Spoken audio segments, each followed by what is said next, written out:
Hi ಎಲ್ರಿಗೂ ನಮಸ್ಕಾರ. ಚಿನ್ನೂಸ್ cooking ಡೈರೀಸ್ಗೆ ಸ್ವಾಗತ. ಇವತ್ತು ನಾನು ಬಂದು ಬೆಣ್ಣೆ ಮುರುಕು ರೆಸಿಪಿನ ಮಾಡ್ತಾಯಿದ್ದೀನಿ. ಹೇಗೆ ಮಾಡೋದು ಅಂತ ನಾನು ತೋರಿಸ್ಕೊಡ್ತೀನಿ. ನೀವು ಅದೇ ರೀತಿ ಟ್ರೈ ಮಾಡಿ. ಬನ್ನಿ ಹೇಗೆ ಮಾಡೋದು ಅಂತ ನೋಡೋಣ. ನಾನು 1 kg ಅಕ್ಕಿ ಹಿಟ್ಟನ್ನ ತೊಗೊಂಡಿದ್ದೀನಿ. ಆಮೇಲೆ ಉಪ್ಪು ಮತ್ತು 1 ಟೀ ಸ್ಪೂನ್ ಮೈದಾನ ತೊಗೊಂಡಿದ್ದೀನಿ. ನೆಕ್ಸ್ಟ್ ಬಂದು ಜೀರಿಗೆ ಜೊತೆಗೆ ಸ್ವಲ್ಪ ಖಾರದ ಪುಡಿನ ತೊಗೊಂಡಿದ್ದೀನಿ, ಅಂದರೆ ಚಿಲ್ಲಿ ಪೌಡರು 1-2 ಸ್ಪೂನ್ ತೊಗೊಂಡಿರ್ಬೋದು. ಆಮೇಲೆ ವೈಟ್ ಎಳ್ಳನ್ನ ತೊಗೊಂಡಿದ್ದೀನಿ, 4 ಸ್ಪೂನ್ ಎಳ್ಳನ್ನ ತೊಗೊಂಡಿದ್ದೀನಿ ನಾನು. ಆಮೇಲೆ ಒಂದು 50 ಗ್ರಾಮ್ ಬೆಣ್ಣೆನ ತೊಗೊಂಡಿದ್ದೀನಿ. ನಿಮಗೆ ಎಷ್ಟು ಬೇಕೋ ಅಷ್ಟು ಬೆಣ್ಣೆನ ನೀವು ಯೂಸ್ ಮಾಡ್ಕೋಬೋದು. ನಾನು 1 kg ಆಯಿಲ್ನ ತೊಗೊಂಡಿದ್ದೀನಿ. ನಿಮ್ಮ ಮನೇಲಿ ಯಾವ ಆಯಿಲ್ನ ಬಳಸ್ತಿರೋ ಆ ಆಯಿಲ್ನ ನೀವು ಯೂಸ್ ಮಾಡ್ಕೋಬೋದು. ನಾನೀಗ ಗ್ಯಾಸ್ ಸ್ಟವ್ನ ಆನ್ ಮಾಡಿಕೊಂಡು ಎಣ್ಣೆನ ಕಾಯಿಸೋದಕ್ಕೆ ರೆಡಿ ಮಾಡ್ಕೋತಾ ಇದ್ದೀನಿ. ನೀವು ಫಸ್ಟೇ ಆಯಿಲ್ನ ಕಾಯಿಸೋದಕ್ಕೆ ಇಕ್ಕೊಬಿಡಿ, ಯಾಕಂದರೆ ಬೆಣ್ಣೆ ಮುರುಕಾಗಿರೋದ್ರಿಂದ ಹಿಟ್ಟನ್ನ ಯಾವುದೇ ಕಾರಣಕ್ಕೂ ಕಲಸಿ ಇಡೋ ಆಗಿಲ್ಲ. ಇಮಿಡಿಯೇಟ್ ಆಯಿಲ್ಗೆ ಬೆಣ್ಣೆ ಮುರುಕನ್ನ ಬಿಡಬೇಕು. ಬೆಣ್ಣೆ ಮುರುಕನ್ನ ಮಾಡೋದಕ್ಕೆ ಹೇಗೆ ಹಿಟ್ಟನ್ನ ಕಲಿಸ್ಕೋಬೇಕು ಅಂತ ನಾನು ತೋರಿಸ್ತಾ ಇದ್ದೀನಿ. ಫಸ್ಟು ನಾನು ಅಕ್ಕಿ ಹಿಟ್ಟನ್ನ ಹಾಕ್ಕೋತಾ ಇದ್ದೀನಿ, ಎಳ್ಳನ್ನ ಹಾಕ್ಕೋತಾ ಇದ್ದೀನಿ. ನಿಮ್ಗೆ ಎಷ್ಟು ಬೇಕೋ ಅಷ್ಟು ಎಳ್ಳನ್ನ ಹಾಕ್ಕೋಬೋದು. ಆಮೇಲೆ ಖಾರದ ಪುಡಿ ಅಂದರೆ ಚಿಲ್ಲಿ ಪೌಡರು, ಜೀರಿಗೆ ಆದಮೇಲೆ 1 ಟೀ ಸ್ಪೂನ್ ಮೈದಾನ ಯೂಸ್ ಮಾಡ್ಕೊಳ್ಳಿ. ಜಾಸ್ತಿ ಮೈದಾ ಹಾಕ್ಕೊಂಡ್ರೆ ನಾರಾಗುತ್ತೆ. ಸೊ ಮೈದಾ ಎಷ್ಟು ಹಾಕೋತೀರೋ ಅಷ್ಟು ಒಳ್ಳೆಯದು. ಸ್ವಲ್ಪ ಉಪ್ಪು, ನಿಮಗೆ ಎಷ್ಟು ಬೇಕೋ ಅಷ್ಟು ಉಪ್ಪನ್ನ ಯೂಸ್ ಮಾಡ್ಕೊಳ್ಳಿ. ನೀರು ಹಾಕ್ಕೊಂಡು ಕಲಿಸ್ಕೊಳ್ಳಿ. ಆಮೇಲೆ ಜೊತೆಗೆ ಬೆಣ್ಣೆನ ಹಾಕ್ಕೋಬೇಕು. ಬೆಣ್ಣೆ ಬಂದು ನಾನು 50 ಗ್ರಾಮ್ನ ತೊಗೊಂಡಿದ್ದೀನಿ. ನಾನೀಗ ಬೆಣ್ಣೆನ ಹಾಕ್ಕೋತಾ ಇದ್ದೀನಿ. ಬೆಣ್ಣೆ ಮುರುಕಿಗೆ ಸ್ವಲ್ಪ ಬೆಣ್ಣೆ ಜಾಸ್ತಿನೇ ಇರಬೇಕು. ಬೆಣ್ಣೆ ಜಾಸ್ತಿ ಹಾಕ್ಕೊಂಡ್ರೆ ತುಂಬ ಚೆನ್ನಾಗಿ ಬರುತ್ತೆ ಬೆಣ್ಣೆ ಮುರುಕು. ನಾನೀಗ ಕಲಿಸ್ಕೊತಾ ಇದ್ದೀನಿ ನೋಡಿ. ಅಕಸ್ಮಾತ್ ಮನೇಲಿ ಬೆಣ್ಣೆ ಇಲ್ಲ ಅಂದರೆ ಎಣ್ಣೆನ ಕಾಯಿಸ್ಕೊಂಡು ನೀವು ಹಾಕ್ಕೋಬೋದು. ಈ ಕನ್ಸಿಸ್ಟೆನ್ಸಿಗೆ ಹಿಟ್ಟನ್ನ ಕಲಿಸ್ಕೋಬೇಕು. ಅಂದರೆ ಚಪಾತಿ ಹಿಟ್ಟು ಹೇಗೆ ನಾವು ಕಲಿಸ್ಕೋತೀವಲ್ವ ಆ ರೀತಿ ನಾವು ಹಿಟ್ಟನ್ನ ಕಲಿಸ್ಕೋಬೇಕು. ಈಗ ನೆಕ್ಸ್ಟು ನಾನು ಈ ಥರ ಚಕ್ಲಿ ಮಾಡೋದು ಇದೆ, ಅದರೊಳಗಡೆಗೆ ನಾನು ಹಿಟ್ಟನ್ನ ಇಕ್ತಾ ಇದ್ದೀನಿ. ನೀಟಾಗಿ ಇಕ್ಬಿಟ್ಟು ಲಾಕ್ ಮಾಡ್ಕೊಳ್ಳಿ. ಆ್ಯಕ್ಚುಲಿ ಈ ಥರ ತೊಗೊಂಡ್ರೆ ಎಣ್ಣೆ ಮುರುಕನ್ನ ಮಾಡೋದಕ್ಕೆ ಈಸಿ ಆಗುತ್ತೆ.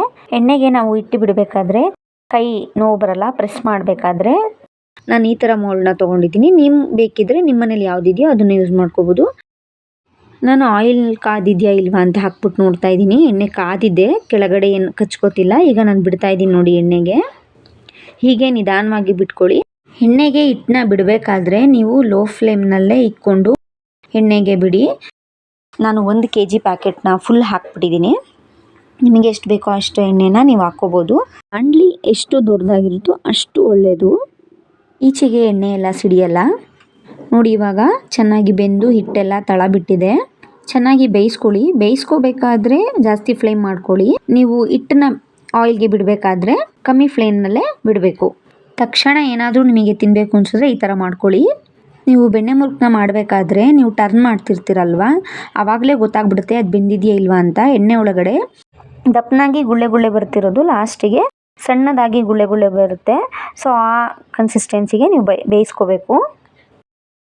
ನೀವು ಎತ್ತಬೇಕಾದ್ರೆ ಬೆಣ್ಣೆ ಮುರುಕು ಸೌಂಡ್ ಬರುತ್ತೆ.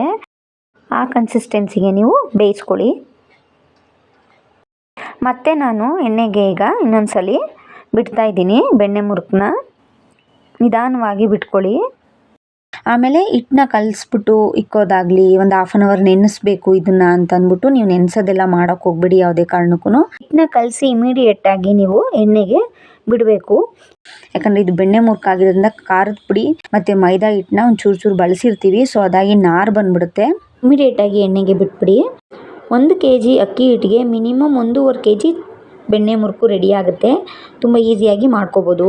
ಟೀಗೆ, ಸ್ನ್ಯಾಕ್ಸ್ಗೆ ಮತ್ತು ಮಕ್ಕಳಿಗೆ ಬಾಕ್ಸಿಗೆ ಏನಾದರೂ ಸ್ನ್ಯಾಕ್ಸ್ ಹಾಕಬೇಕು ಅಂದರೆ, ಅಥವಾ ಮನೆಗೆ ಏನಾದರೂ ಯಾರಾದರೂ ಗೆಸ್ಟ್ ಬಂದಾಗ ಕೊಡಬೇಕು ಅಂದರೆ, ತಿನ್ನೋದಕ್ಕೆ ಏನಾದರೂ ಬೇಕು ಅಂದರೆ ನಿಮಗೆ ಬೇಕಾದರೂ ನಾವು ಮಾಡ್ಕೋಬೋದು. ಮಕ್ಳಿಗಂತೂ ತುಂಬ ಇಷ್ಟ ಆಗುತ್ತೆ. ತುಂಬ ಕ್ರಿಸ್ಪಿಯಾಗಿ ಕೂಡ ಇರುತ್ತೆ. ಟೇಸ್ಟ್ ಕೂಡ ತುಂಬ ಚೆನ್ನಾಗಿರುತ್ತೆ. ಈಗ ನಾನು ಎತ್ಬಿಟ್ಟು ತೋರಿಸ್ತೀನಿ. ಇದು 2ನೇ ಸ್ಟೆಪ್ಪು.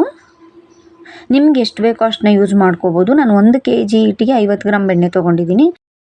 ನೀವು ಜಾಸ್ತಿ ಕ್ವಾಂಟಿಟಿನಲ್ಲಿ ಬೆಣ್ಣೆ ಮುರುಕು ಮಾಡಬೇಕು ಅಂದರೆ ಬೆಣ್ಣೆ ಹಾಕಿ ಮಾಡ್ಬೋದು. ನೋಡಿ ಈಗ ಫೈನಲ್ ಆಗಿ ರೆಡಿಯಾಗಿದೆ ಚಕ್ಲಿ. ಮುರಿದಿದ ತಕ್ಷಣ ಪಟ್ ಅಂತ ಮುರ್ಕೊಳುತ್ತೆ, ನೀಟಾಗಿ ಬರುತ್ತೆ. ಮಕ್ಳಿಗಂತೂ ತುಂಬ ಇಷ್ಟ ಆಗುತ್ತೆ. ನೀವು ಮನೇಲಿ ಒಂದ್ಸಲ ಟ್ರೈ ಮಾಡಿ. ಸೊ ಈ ರೆಸಿಪಿ ನಿಮ್ಗೆ ಇಷ್ಟ ಆಗಿದ್ದಲ್ಲಿ ಪ್ಲೀಸ್ ಲೈಕ್ ಮಾಡಿ, ಶೇರ್ ಮಾಡಿ, ಸಬ್ಸ್ಕ್ರೈಬ್ ಮಾಡ್ಕೊಳ್ಳಿ. Thank you for watching.